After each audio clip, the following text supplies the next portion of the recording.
হবে। এখন পর্যন্ত শুনেছেন, শুধু আমি বলে যাচ্ছি যে অনুশোচনা করতে হবে, আত্ম উপলব্ধি করতে হবে, রিয়েলাইজেশন আসতে হবে। তো আমি যে কিছু করব আমার কোনো আগ্রহ নেই, কারণ এখানে কোনো রিয়েলাইজেশন নাই। মানে আপনি ভালো কিছু দেখছেন না। আমি জানি আওয়ামী লীগের পরিবারেরও অনেকে নেমেছে।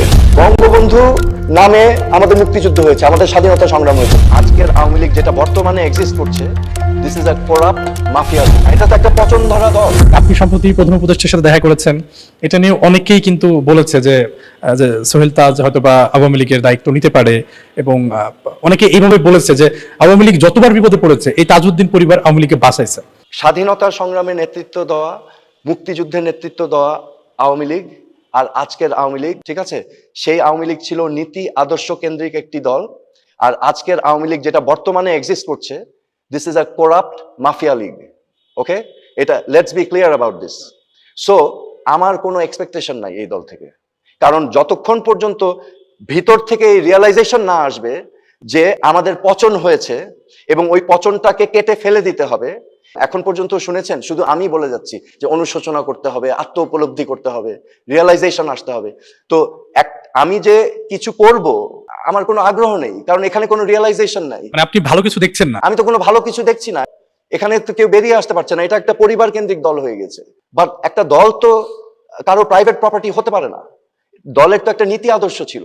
আমাদের মুক্তিযুদ্ধের চেতনা, যেটা আমরা বারবার বলি চেতনা, যেই চেতনা বিক্রি করে একটা ঢাল হিসাবে ব্যবহার করা হয়েছে এতদিন এই সকল অনিয়ম, দুর্নীতি সবকিছুর বিরুদ্ধে। এবং মুক্তিযুদ্ধ তাৎপর্য এবং মুক্তিযুদ্ধকে ধ্বংস করা হয়েছে তো এই গত 15 বছর। মুক্তিযুদ্ধর যে তাৎপর্য, এটাকে ধ্বংস করেছে আওয়ামী লীগ। মানে ব্যাপারটা এরকম যে যদি আওয়ামী লীগের রাজনীতিতে ফিরতে চাই, বা যেমন তাদের নেতারা যারা আছে তারা যদি ভুল স্বীকার করে আপনাকে হাল ধরতে বলে, আপনি সেটা মানে কিভাবে দেখবেন, বা সেটা আপনি কিভাবে কি মনে করেন আসলে? আওয়ামী লীগের ভবিষ্যৎ নিশ্চিত করতে হলে বা রাজনীতিতে ফিরে আসতে হলে আবার আত্ম উপলব্ধি এবং আত্মসমালোচনা এবং অনুতপ্ত হতে হবে। That is the start, then everything else. আমরা এটা শুনেছি, কিন্তু আমি আপনার কথা বলছি যে একজন রাজনীতিবিদ, আপনার এলাকায় কাপাসিয়ায় আপনার জনপ্রিয়তা আছে, আপনি কি কখনো আর রাজনীতিতে ফিরবেন না, নাকি যদি কখনো সিচুয়েশন ডিমান্ড করে, জনগণ চাই, আপনি কোনোভাবে ফিরতে পারেন? এই মুহূর্তে আমি ফ্র্যাঙ্কলি বলবো, হ্যাঁ, ফ্র্যাঙ্কলি আমি খুব হতাশ। আমি খুবই হতাশ। আমি বাংলাদেশের ভবিষ্যৎ ভালো দেখছি না। হ্যাঁ, এবং আমি আশা করছিলাম যে একটি সুন্দর ভবিষ্যৎ হবে, বাট আমাদের সেই নোংরা, পচা, নষ্ট রাজনীতির কালচার এখনো চেঞ্জ হয়নি। সো নো, আমি একেবারে ইন্টারেস্টেড না। আপনি যখন মন্ত্রিত্বটা ছাড়লেন তখন কিন্তু ঘোষণা দিয়ে ছেড়েছিলেন, আপনি কিন্তু বলেননি যে আপনাকে কে বাধা দিয়েছে, কারা আপনাকে কাজ করতে দেয়নি। এই 25-এ এসে আপনি একটু যদি বলতেন যে ওই সময়ে আপনাকে কাজ করতে দেওয়া হয়নি, কোন পুলিশ কর্মকর্তা বা কোন প্রশাসনের কর্মকর্তারা তারা কুরাম করে এইভাবে একটা মন্ত্রীকে থামিয়ে দিয়েছিল, এরকম কোনো ঘটনা প্রবাহ আপনার? এরকম ঘটনা প্রবাহ কোনো পুলিশ কর্মকর্তার তো ক্ষমতা নেই, এটা একেবারে উপর থেকে হয়েছে। এটা যদি আমি বলি, একটু ঘটনা, যদি একটা গল্প জানতে চাই যে এইভাবে আসলে হয়েছে, মানে যদি আপনি বলতেন আর কি আপনার অভিজ্ঞতার কথাটা। হ্যাঁ, আমি দায়িত্ব নেওয়ার পর আমার পুলিশের আইজি, র্যাবের ডিজি, কোস্ট গার্ডের ডিজি, সে সময় বিডিআর এর ডিজি, জেল কর্তৃপক্ষের ডিজি, আনসার বাহিনীর ডিজি, সকল প্রধানদেরকে আমি ডেকেছিলাম আমার অফিসে এবং আমরা একটা মিটিং করেছিলাম। সেই মিটিংয়ে আমি বলেছিলাম যে আজকে থেকে this ministry will be corruption free. এখানে কোনো ধরনের বদলি, ট্রান্সফার, বাণিজ্য, নিয়োগ বাণিজ্য আর হবে না, ঠিক আছে? কারণ এই মিনিস্ট্রিটা একটা বিশাল মিনিস্ট্রি। তুমি বুঝতেই পারছো, এখানে অনেক ক্রয় প্রক্রিয়া হয়, অনেক কিছু, অনেক টেন্ডার হয়, অনেক যেমন কোস্ট গার্ডের সরঞ্জাম আছে, পুলিশের সরঞ্জাম আছে, কনস্ট্রাকশন হয়, জেল কনস্ট্রাকশন হয়, তারপর আনসার বাহিনী আছে। এখানে ব্যাপক ব্যয়বহুল একটি মিনিস্ট্রি। তা আমি বলেছিলাম এখানে কোনো করাপশন হবে না। এবং আমি ক্যাবিনেট মিটিংয়ে মাননীয় প্রধানমন্ত্রীকে সে সময় বলেছিলাম যে আমরা যদি পুলিশ প্রশাসনে ইনভেস্ট করি আজকে, এবং আমরা একটি নৈতিকভাবে প্রফেশনাল, পেশাদার পুলিশ বাহিনী গড়ে তুলতে পারি, ঠিক আছে, তাহলে আজকের ইনভেস্টমেন্ট আমাদের সোসাইটিকে আগামী 10 বছর পরে 1000 গুণ রিটার্ন দিবে ইন গুড গভর্নেন্স। এই কাজগুলো আমি কখন করতে পারবো? আমি তো স্বরাষ্ট্র প্রতিমন্ত্রী, আমার উপরেও তো আছে। আমি যখন দেখলাম যে আমি কাজ করতে যাই, নানা জায়গা থেকে বাধা আসছে এবং ওই বাধাগুলো অদৃশ্য, কিন্তু বাধাগুলো আইডেন্টিফাই করা যায় এক জায়গা থেকে, আমরা ট্রায়াঙ্গুলেট করতে পারি। বুঝাতে পেরেছি? যে আমার কাছে স্পষ্ট হয়ে গিয়েছে বাধাগুলো কোথা থেকে আসছে। বাধাগুলো আসছে প্রাইম মিনিস্টার এবং ওনার আত্মীয় স্বজনের কাছ থেকে, কারণ এই পুরা racket is controlled by them. Sheikh family এবং তাজউদ্দিন আহমেদের ভেতর কিন্তু দের ওয়াজ মেনি ডিফারেন্সেস, এবং যে কারণে আমার বাবা 74 সালে কিন্তু পদত্যাগ করতে বাধ্য হয়, এবং 71 সালের মুক্তিযুদ্ধের সময়কার কিছু ঘটনা, এই সকল কিছুকে মিলিয়ে এখানে একটা অনেকটা একটা আবরণের খেলা, ঠিক আছে? সামনে একরকম, ভিতরে আরেক রকম। বুঝাতে পারছি? সো এই যে ডেকে এনে আমাকে রাখা, this is a drama, okay? এবং রাখাটা হচ্ছে বিকজ তাজউদ্দিন আহমেদ অ্যান্ড তাজউদ্দিনের ফ্যামিলি থাকাটা ইম্পর্টেন্ট। এটা বাইরের আওয়ামী লীগের মাঠ পর্যায়ে মানুষকে দেখানো এটা ইম্পর্টেন্ট যে আমরা ইউনাইটেড।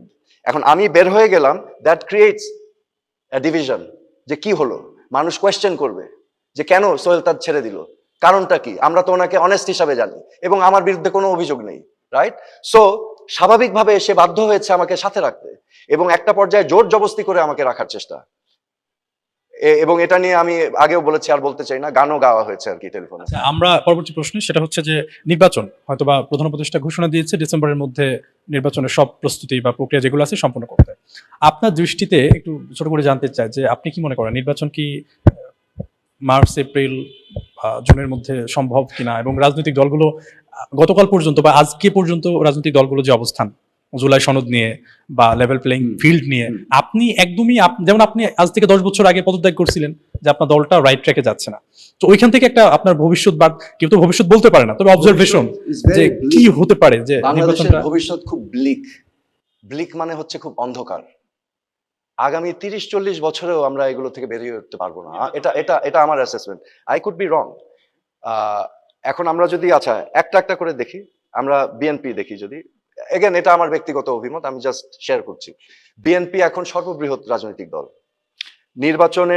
নির্বাচন যদি আগামী 3-6 মাসের ভিতর হয়ে যায়, নিশ্চিত তারা জয়লাভ করবে। কিন্তু আমরা বিএনপির কিছু সমস্যা দেখতে পাচ্ছি। মাঠ পর্যায়ের নেতাকর্মীদেরকে কন্ট্রোল করতে তাদের একটু বেগ পেতে হচ্ছে, রাইট? বিকজ তাদের মূল লিডারশিপ এখন তারেক রহমান, উনি দেশের বাইরে আছেন, তো এই জন্য কন্ট্রোল করাটা সমস্যা হয়ে যাচ্ছে। যত দিন যাচ্ছে তত নেগেটিভ, মানুষের মধ্যে একটা নেগেটিভ প্রভাব সৃষ্টি করছে, রাইট? এবং বিএনপি চাচ্ছে যত দ্রুত হোক। So number 1। নাম্বার 2, এখানে আছেন এনসিপি, একেবারে নতুন, এখনো নিবন্ধন হয়নি। এনসিপি হচ্ছে এমন একটি রাজনৈতিক দল যারা চেষ্টা করছে মাঠ পর্যায়ে গ্রাসরুটসে অর্গানাইজ হতে, রাইট? সো তাদের ইন্টারেস্ট হবে নির্বাচনটা যত ডিলে হয়। এটা নর্মাল, এটা আমরা যদি অ্যানালাইসিস করি, তাই না? এখানে আমার আবার একটা কথা আছে, NCP young students, that's fine, তারা রাজনৈতিক দল করেছে। আমি আশা করেছিলাম গণ অভ্যুত্থানের পর এই ছাত্র গোষ্ঠী একটি প্রেশার গ্রুপ হিসাবে থাকবে। আমি মনে করি যে এখানে কিছু মিস্টেক হয়েছে, সরকারে যাওয়া এবং রাজনৈতিক দল গঠন করা। হ্যাঁ, কারণ আমরা বাংলাদেশের মানুষ, এই যে যারা নেমেছিল রাস্তাঘাটে, আমি জানি আওয়ামী লীগের পরিবারেরও অনেকে নেমেছে। হ্যাঁ, প্রাইভেট ইউনিভার্সিটির ছেলেমেয়েরা প্রাণ দিয়েছে, রাইট? গার্মেন্টস ওয়ার্কার, শ্রমিকরা প্রাণ দিয়েছে। সবার একটা আকাঙ্ক্ষা ছিল একটা দুর্নীতিমুক্ত দেশ, অনিয়ম মুক্ত দেশ। অথচ এখন আমরা দেখছি যে নানা ধরনের চাঁদাবাজির ঘটনা আসছে।